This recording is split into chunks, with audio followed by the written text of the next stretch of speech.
Obama's former chief of staff, Rahm Emanuel, walks out of a city council meeting when famous rapper and Chicago native Chance the Rapper walks in the city council meeting. Welcome to another episode of Mad Hatter Radio, reporting live from the Underground Railroad, and I appreciate you guys checking in. This go around, I want to talk about Rahm Emanuel, and in Chicago, he is the mayor of Chicago, and there's been a lot of controversy around Rahm Emanuel, especially with the fact that he's been shutting down schools left and right, and he's been militarizing the police. And in this recent incident, he wants to invest $95 million into a police academy. So this has a whole lot of issues, man. So obviously, Chance the Rapper comes in and he starts talking about where he would like to see the money invested. There's a school, he says, right down the street from where this academy is supposed to be, and this school doesn't have books, doesn't have resource facilities. This school doesn't have a museum. Like they're not investing in the youth. And you really have to wonder about what we are doing in this society. And it makes you really understand that we're keeping the vicious cycle going, right? If kids, the idea is that the more police that we have, and this is for white America, this is for mainstream white America, they like police, right? Because police tend to beat up and abuse people of color. So they're like, oh, well, look how crazy Chicago is. And they're looking from the outside. They're like, look at how crazy Chicago is.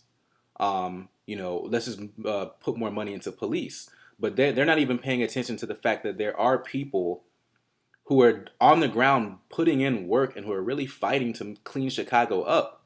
And they want to invest in the youth and give the youth options. Because my thinking is like, and a lot of people think like I think is like, why would you?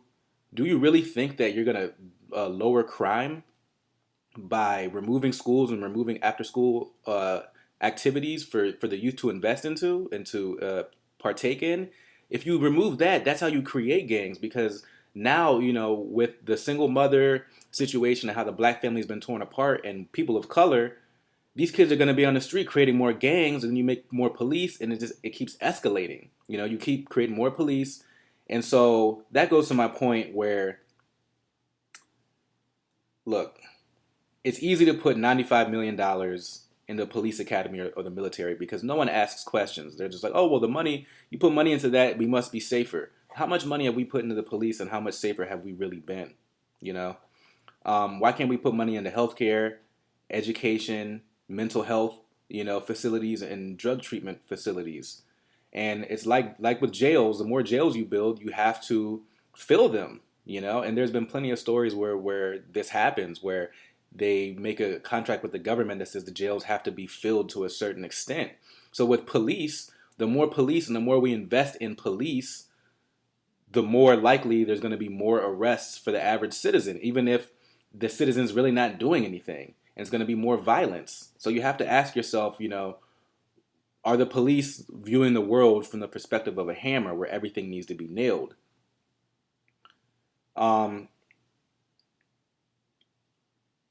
So another point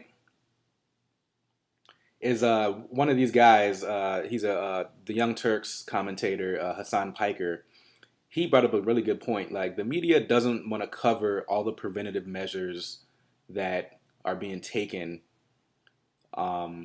in Chicago by people who live in the city. You just see black on black crime and the media focuses on that, and people think, oh, well, black people aren't doing shit.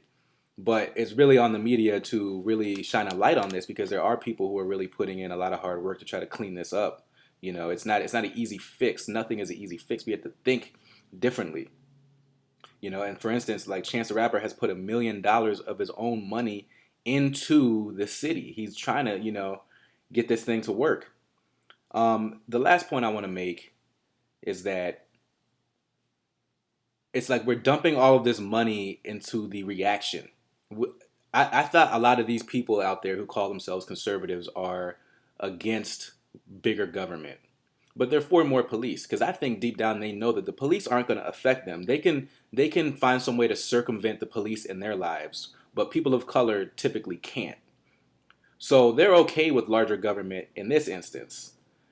Why don't we look at, again, like I mentioned earlier, why is the youth turning to gangs? Instead of just beating them over the head, it's like in this culture, we can never ask the question, like, how did people get here?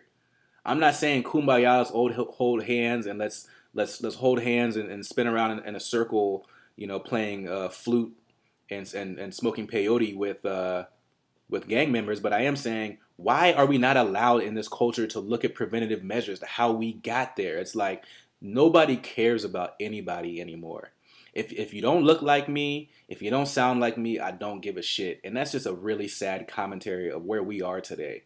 This whole thing of not looking into the preventative ways to prevent, violence.